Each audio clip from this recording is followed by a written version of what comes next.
So Prince Edward just pulled off something that honestly nobody saw coming. And the way he did it, it's almost more interesting than the win itself. For years, King Charles has been operating under a rather wild assumption that as the sovereign, he could basically reorganize family assets however he saw fit. He truly believed he held the final say over royal property, titles, and anything connected to them. But on March 25th, 2026, he found out in writing that he absolutely does not. What makes this situation so fascinating is that Edward didn't just win a legal skirmish. He exposed a fundamental misunderstanding at the very top of the monarchy about the limits of royal power. And he managed it by being the one person in the family who quite literally kept every single receipt. If you enjoyed digging into the real power dynamics behind the palace gates, make sure to hit that like button and subscribe to Prime Royal Central so you don't miss the rest of this developing story. Let's look at how this really started. Before Queen Elizabeth passed away in September 2022, she made a series of moves that were incredibly deliberate. She had watched the family change, she had watched the pressure build around money and control, and she knew exactly what she wanted locked in before she was gone. The Dukedom of Edinburgh was going to Prince Edward. That wasn't a suggestion, it was a mandate. That title had defined Prince Philip for more than 70 years. It was his life's work, and the Queen made sure it would pass to the one son who remained steady, stayed out of the tabloids, and never brought chaos to the institution. That promise was fulfilled in April 2023, when King Charles officially handed Edward the title. If the story stopped there, everything would be fine. But it doesn't, because the title was only half of what Edward inherited. The other half was Bagshot Park. And this is where the situation gets complicated in a way that actually hits the monarchy where it hurts. The bottom line. Bagshot Park isn't just a house. It's a 120-room Tudor Gothic mansion sitting on 51 acres inside Windsor Great Park. It is the functional seat of the dukedom. In her final years, Elizabeth signed a specific letter of intent that tied that estate directly to the Edinburgh title. That document was witnessed by Prince Philip while he was on his deathbed. He knew exactly why it mattered. He understood that without a home base, the title becomes a hollow shell, a name without a place. Elizabeth locked it in. The title and the estate were meant to remain an inseparable unit. That was her decision, clearly documented with witnesses. But after she was gone, a completely different mindset took over inside the palace. Charles had believed for years, and this is the conviction that sparked this entire conflict, that modernization gave him the authority to review everything, to cut costs, to restructure, and if necessary, to reclaim assets. By 2026, that abstract belief had turned into aggressive action. There were quiet reviews of royal leases, internal financial audits, and heavy pressure applied behind closed doors to fundamentally change how members of the family lived. And Bagshot Park became the primary target. Here is where it gets genuinely ugly. Edward received the dukedom in 2023 after waiting his entire life for it. He watched his father carry that title for decades. He finally stepped into that role, and within 3 years, the very institution that granted it to him began trying to strip away the property that gave the title its meaning. He wasn't just being challenged, he was being weakened. Without Bagshot Park, the dukedom becomes empty, just a title without a home, and therefore without power. To understand why this is such a shock, you have to look at what Edward actually took on when he signed for that estate. In 1996, when the army chaplains moved out, Bagshot Park was in terrible condition. It was worn out, outdated, and had been ignored for years. The Crown Estate didn't even want to keep it as a residential property. There were active plans on the table to turn it into a conference center or a hotel. That is how little value the institution placed on it at the time. Instead, they handed it to Edward, under a lease signed in March 1998. The terms were straightforward: £5,000 a year for 50 years. But that low rent came with a brutal burden. He had to fix the place, not eventually, not over time, but immediately. And he did. He poured £1.36 million of his own private money into the structure, money he had earned himself before he became a full-time working royal. The total cost of the restoration reached nearly £3 million. While the Crown estate covered a portion, Edward carried the primary financial load, effectively saving a historic building from ruin. Once the work was finished, his rent was increased to £90,000 a year. The National Audit Office later confirmed that this was true market value. And here is the detail that really stands out when you compare it to how other members of the family operated. His brother, Prince Andrew, never did that. Andrew lived at the Royal Lodge for years without ever paying a market rate rent, a fact documented by the National Audit Office. One brother followed the rules and paid his way, while the other did not. And now, the very institution that tolerated that double standard was turning its fire on the brother who had done everything right. But Edward went even further in securing his position. In 2007, he paid £5 million through his company, Eclipse Nominees Limited, to extend the lease to 150 years. That is what you call long-term planning. His agreement explicitly gave him the right to sell the lease and keep the profit. He didn't just move in, he built security. He built control. So when you look at the situation in 2026, that same property is valued at roughly £30 million. If the Crown Estate manages to force him out, they can sell or lease that asset for a massive windfall. When pressure started mounting on Edward to vacate, it wasn't just about modernization or trimming the fat. The financial motive was sitting right there in plain sight. This is where Prince Philip's role becomes impossible to ignore. He saw this coming from a mile away. That is exactly why he made sure that letter of intent was witnessed and recorded. Philip spent over 70 years observing how the monarchy operated behind the velvet curtain. He had watched the institution move quietly and efficiently against people it no longer found useful. He was not going to let that happen to his youngest son. So, as he was dying, he put his name on a legal instrument designed to make that eviction impossible. He knew that without it, Edward would have no defense when the palace bureaucrats eventually came knocking. By the time March 25th, 2026 rolled around, Edward was ready. His legal dossier was built on 3 immovable pillars. The original lease, showing his massive personal investment, the letter signed by Elizabeth and witnessed by Philip, tying the estate to the title for his lifetime, and 20 years of meticulous records proving he maintained the estate at a level that actually saved the monarchy money. But even with all that, one fact still made the situation dangerous. Charles controls the system. He controls the administrative levers that can make life inside the monarchy extremely difficult without ever technically breaking a rule. Even with the evidence laid out, nothing was guaranteed. The fight had only just started. And then, the palace made a mistake. They made it personal. Earlier in 2026, before the lawyers ever walked in with that defensive dossier, an official showed up at Bagshot Park with a clipboard and a very quiet instruction. The visit originated from the office of Queen Camilla. It was officially framed as a jewelry audit, a routine review, or a national heritage check. That's how they sold it to the press. But what it actually meant was simple. Someone had been sent to count and question jewelry that Sophie, the Duchess of Edinburgh, had worn as her own for 25 years. At the center of that audit was one specific piece, the Anthem tiara. This wasn't just some random bauble pulled from a storage vault. It was created specifically for Sophie's wedding in 1999, commissioned by Queen Elizabeth II herself. It was constructed using 4 antique elements shaped in a distinct honeysuckle design, taken from the private collection of Queen Victoria. For nearly 2 decades, it was the only tiara Sophie ever wore. That detail matters more than most people realize. Sophie was never given open access to the grand state tiaras in the way other senior royals were. That was an unspoken rule inside the family. It was never shouted from the rooftops, but it was clear she was not placed at the center of the stage. She occupied a quieter, lower position, and the Anthem tiara became her one piece, her one crown. When the palace came for that, they weren't just asking about inventory. They were signaling to the world that the Duchess of Edinburgh's status was up for debate. The institution underestimated one thing. They assumed that because Edward and Sophie had spent years playing the role of the quiet royals, they wouldn't know how to fight back when the doors were locked.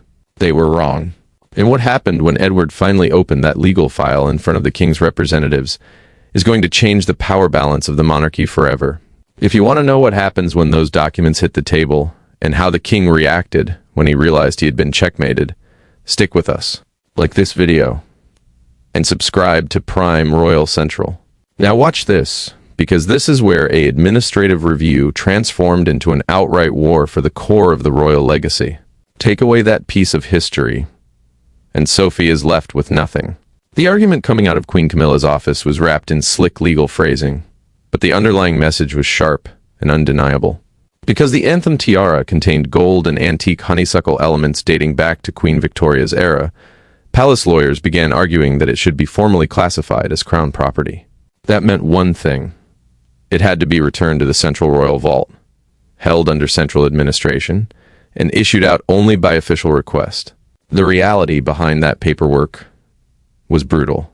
Sophie would no longer own the tiara she wore on her wedding day in 1999. She would have to ask formal permission to wear her own crown. And okay, stay with me, because the logic behind that move was incredibly dangerous. If that legal argument held water, it didn't just stop with one tiara. It opened the floodgates for the institution to reclaim dozens of personal gifts handed out by Queen Elizabeth II over her 70-year reign. It wouldn't just stop at Bagshot Park or Sophie's private vault. It reached right across the extended family, and ironically, it looped right back around to Camilla herself. Much of Camilla's own public jewelry collection came directly from historic royal sources. Apply that exact same standard, and her own vault falls into the very same legal trap. Prince Edward's legal team saw that weakness immediately. But behind the cold legal briefs, there was a far darker shadow hanging over this entire audit. The public had seen this exact playbook before. After Princess Diana tragically died, a magnificent diamond and emerald necklace, given to her as a wedding gift by the Queen Mother in 1981, was returned to the Central Royal Vault. That should have been the end of the story. Instead, years later, Camilla had that exact piece taken out, redesigned into a brooch, and wore it in full view of the world's cameras. Public reaction was immediate, angry, and deeply defensive of Diana's memory. That moment never truly vanished from collective memory. And now, in early 2026, the exact same pattern was playing out all over again, reaching into another deeply personal relationship and using the power of the institution to justify it. This time, Prince Edward did not stay quiet. His legal team responded with a single document that cut the palace's argument down at the root, an original deed of gift, signed by Queen Elizabeth II in 1999. The legal paper clearly classified the anthem tiara as a private, permanent wedding gift, not a state loan, not a shared asset, and not something held in trust by the crown. It belonged to Sophie. Remember, Elizabeth had also personally bestowed the Royal Victorian Order upon Sophie. That is no casual honor. It is given personally by the monarch for direct, private service to the sovereign. Look at the full picture here. Elizabeth gave her that high honor, gave her a custom wedding tiara, and signed a binding legal document confirming it was hers forever. That was a sovereign making a definitive statement about who she trusted. Camilla's audit was not just a routine check on national heritage. It was a direct attempt to rewrite that record. But Edward had gone even further than anyone inside Buckingham Palace realized. Way back in 1999, Edward had worked directly with royal jewelers to design a custom set of matching black and white pearl jewelry for Sophie, a necklace and earrings specifically crafted to sit in harmony with the anthem tiara. While the raw materials had been processed through royal suppliers, Edward retained the personal design rights to the set. That tiny detail changed the entire board. His lawyers argued that the tiara and the pearl collection formed a single, indivisible artistic unit tied directly to Edward's personal creation. You could not seize the tiara without violating the design rights of the rest of the set, handing him an impenetrable layer of legal armor. And behind all this legal maneuvering sat an emotional reality that made the palace's actions burn even deeper. Sophie wore that tiara on her wedding day. Then, in October 2019, during a high-profile reception at Buckingham Palace marking the work of the Queen Elizabeth Diamond Jubilee Trust, Sophie stood up to deliver a speech before senior royals and international guests. In the middle of her address, she turned toward Queen Elizabeth II and said softly, "Mama, it was not planned." It was a tender, unscripted moment that slipped out in a room where every single word is usually calculated. It revealed everything about how Sophie viewed her monarch. The woman who signed that deed of gift was the woman she called her mother. And now, another woman was attempting to scrub that bond from the record. By the afternoon of March 25th, 2026, the situation inside the palace had reached a dangerous breaking point. Edward's legal team delivered a direct, unambiguous warning to the king's office. If the formal claim on the tiara was not completely dropped by the end of the day, they would release private letters written by Queen Elizabeth II. These were letters that explicitly outlined her wish for Sophie to retain full, unyielding ownership of her personal jewelry. And according to those close to the internal fallout, those letters did not stop there. They contained candid, personal observations regarding Camilla herself. That threat was pure dynamite. Releasing those private letters would do far more than just shield Sophie. It would drag decades of buried royal tension back into the daylight. It would lay bare Elizabeth's long, cold distance toward Camilla during the early years, the decades it took for her to accept her into the fold, and the fundamental tension that never truly vanished beneath the surface. King Charles had spent 20 years meticulously rebuilding Camilla's public image, gradually transitioning her from a controversial figure into the accepted queen consort. Those private letters, stamped with Elizabeth's signature, had the potential to shatter that work in a single news cycle. This was no longer just about a tiara or a lease. It was about absolute control, public reputation, and the historical legacy of the monarchy. By the evening of March 25th, the anthem tiara remained firmly in Sophie's hands, exactly where it had been placed 27 years prior. But Edward wasn't taking any more chances. Following the audit, he had the tiara immediately moved to a high-security private safe, placed under the exclusive control of his own personal security detail. No palace official was ever going to quietly audit, review, or reclassify it again without facing an immediate legal battle.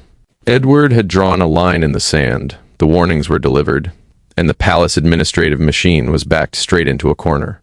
However, legal pressure on paper was never going to be enough to bring this civil war to an end.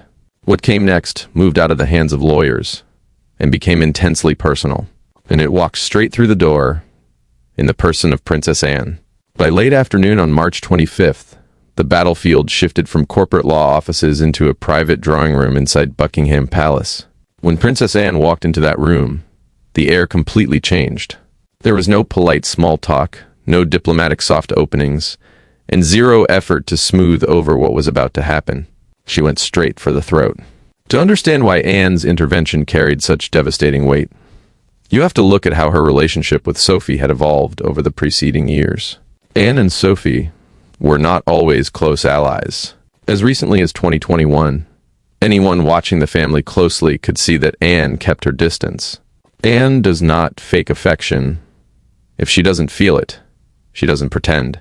But then came April 2021, and the death of Prince Philip. That loss fundamentally restructured the internal core of the royal family. Both Anne and Sophie stepped up simultaneously to shield and support Queen Elizabeth II through her final lonely year. They were at her side almost daily, and in that shared grief, the distance between them vanished. By the time of Elizabeth's funeral in September 2022, that quiet shift was visible to the world. As they stood waiting for the monarch's coffin, Sophie reached out and placed a gentle, steady hand on Anne's back. It was a subtle gesture, but it signaled complete, mutual trust. By March 2026, that quiet bond had turned into a formidable shield. So when Princess Anne walked into that meeting with King Charles, she wasn't just standing there as Edward's older sister.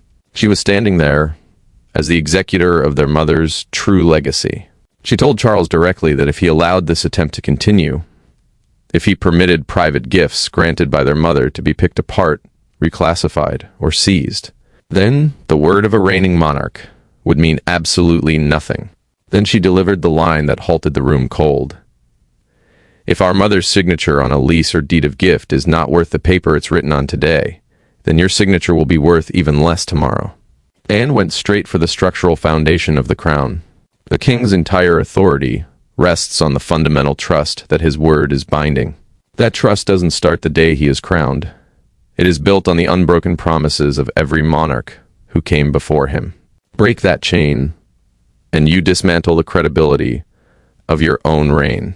Anne had already personally reviewed the legal agreements for Bagshot Park. She knew the exact sums Edward had paid out of his own pocket. She knew what documents had been executed. And she knew the binding commitments the Crown Estate had legally accepted. Her stance was absolute. Edward paid for that home. The Crown Estate accepted his millions, and that agreement was legally untouchable. Anne refused to let the palace treat the tiara and the estate as separate squabbles. She framed them as two heads of the exact same beast. Both were personal decisions made by Queen Elizabeth II. Both were backed by signed documentation, and both were being targeted using the exact same aggressive overreach. Anne pointed out the obvious. If the central system succeeded in tearing up one agreement, it opened the door to invalidate everything else Elizabeth had ever signed. There was a heartbreaking personal dimension to this fight that Anne understood completely. Sophie had lost her own mother at a young age, and over the decades, Queen Elizabeth II had become the true maternal figure in her life. Anne, having lost both her father and mother in rapid succession, knew precisely what those physical objects represented. They weren't just jewels or physical structures. They were the last tangible connections to a lost parent. Watching those items targeted felt like a direct attempt to erase a personal legacy. Furthermore, Anne had watched this exact dynamic play out decades earlier with Princess Diana. She had watched from the inside as Diana's position was methodically stripped away. The removal of her HRH title, the cold isolation, and the gradual removal of palace support. She had seen a woman give her life to the institution, only to be discarded when the politics shifted. Now, she was watching the exact same machinery gearing up to crush Sophie. Anne was not going to stand by and let it happen a second time. She then issued a threat that shocked the king's inner circle. Anne informed Charles that if Camilla's office did not immediately back off, she would take direct action, not through internal memos, but publicly. She threatened to launch a comprehensive, independent audit of the Queen's household expenses, staffing allocations, and private budget usage. That threat carried immense weight because Anne is the one member of the royal family with an unblemished reputation for ruthless fiscal discipline and hard work. If Princess Anne calls for financial transparency, the public and Parliament listen. And she didn't stop there. Anne brought up the quiet, persistent pressure that had been building to force Edward's children, James, Earl of Wessex and Lady Louise Windsor, out of their protected status prematurely. There had been moves behind the scenes to push them into full private life early, stripping away their security and institutional standing. Anne shut that down on the spot, making it clear that decisions regarding those children belonged strictly to Edward and Sophie, not to Queen Camilla. While Anne had chosen private titles for her own children, Peter and Zara, decades ago, that had been her personal choice. She was not going to allow structural pressure to force her brother's children out in the cold. By the time that meeting ended, the balance of power inside Buckingham Palace had fundamentally tilted. King Charles was left trapped between two disastrous options. He could back his wife's aggressive centralizing strategy and permanently undermine his own monarchical authority, or he could force his own office to stand down and admit that a line had been crossed. There was no face-saving middle ground. Shortly after, King Charles III's own legal advisors delivered their formal assessment. Prince Edward's legal framework surrounding both Bagshot Park and the Anthem Tiara was completely unassailable. No royal prerogative or administrative decree could override the binding contracts executed by the late Queen. Charles had lost the battle. His whole life, Charles had operated under the assumption that as sovereign, he would hold ultimate sway over the family's assets and titles. His own legal counsel had now informed him in writing that he did not. What his mother had secured for Edward was a permanent legal inheritance, completely beyond the reach of the sovereign's pen. And then came the final blow in the legal dossier, the deathbed letter witnessed by Prince Philip. Charles knew his mother had been protective of Edward, but discovering that his formidable father had actively taken steps in his final days to legally bind the family to that protection shattered any lingering argument. It meant that stripping Edward of his home or status was a direct violation of both his parents' final acts. Despite the legal wall, Queen Camilla pushed to maintain a unified standard across all royal households, arguing that central control was vital for a streamlined, modern monarchy. But Edward and Sophie had already established their independence through private funding, legal foresight, and personal financial responsibility. They didn't need the palace's permission to survive, and that independence made them impossible to control. The conflict tore through the internal operations of the palace. Staff began quietly taking sides, with long-serving aides offering discreet assistance to the Edinburgh household, while deep frustration grew regarding the overreach coming from the Queen's team. Leaks began springing up across departments.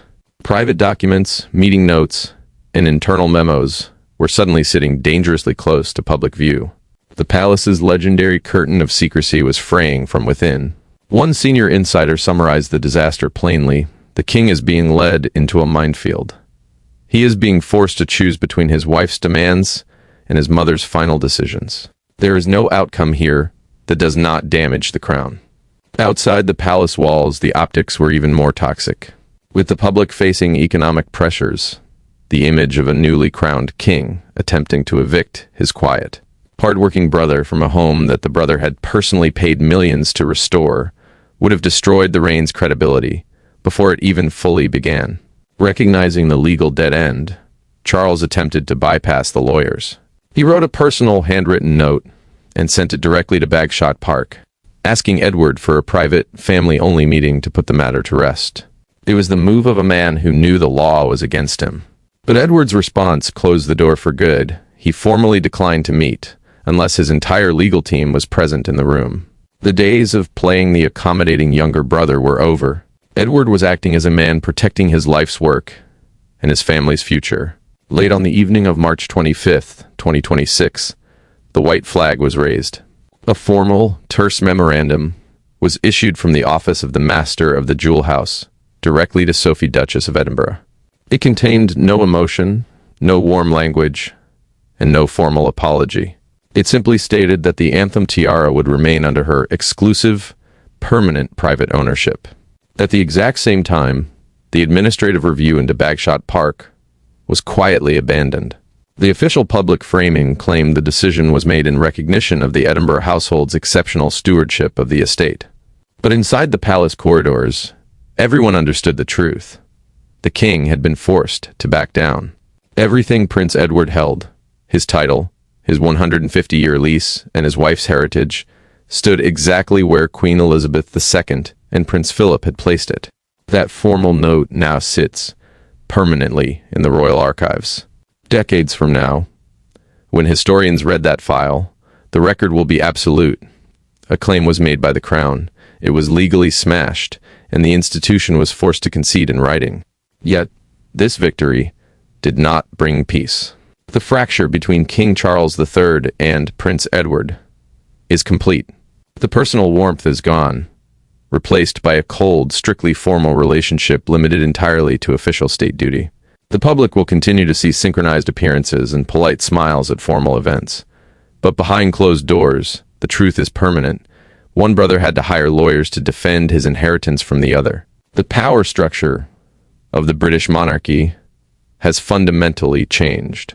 At Buckingham Palace, Charles and Camilla continue their push for a centralized, pared-down royal image. But across from them stands a powerful, united alliance, Princess Anne, Prince Edward, and Sophie, quietly backed by Prince William and Catherine, Princess of Wales. They are holding the line, ensuring that the legacy built by Queen Elizabeth II cannot be erased or rewritten. For young James, Earl of Wessex, watching his father navigate this crisis was a masterclass in survival. He saw that power isn't maintained through royal titles alone, but through preparation, legal discipline, and standing firm against overwhelming pressure.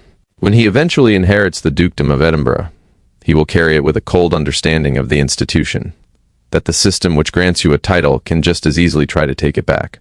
King Charles has his crown, his authority, and his streamlined monarchy.